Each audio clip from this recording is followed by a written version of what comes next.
संत एकनाथ महाराजांच्याकडे एक जण खळ गेला आणि नाथांना म्हणला. आता संत एकनाथ महाराजांची भूमिका खूप छान हो, नावच त्यांचं शांतीब्रह्म एकनाथ महाराज.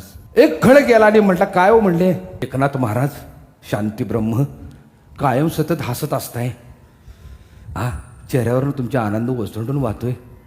नाही बाहेरने तेवढं छान दिसताय, तुम्ही आतनं कसं आहे? जरा कुचिष्टनं बोललं, तुम्ही आतनं कसं आहे? तुम्ही नाथराय हसले, पुन्हा नेहमीसारखं हसले. असे कितीतरी खळ येऊन गेले. तुम्ही म्हणले आतनं कसं आहे?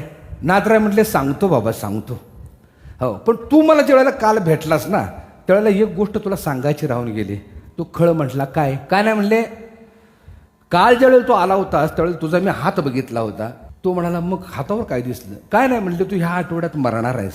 असं म्हणल्याबरोबर ते मटकन खाली बसलं. का? सत्य कळालं. जोपर्यंत माणसाला आपला मृत्यू कळत नाही ना, तोपर्यंत माणूस जमिनीवर पाय ठेवून चालणारच नाही.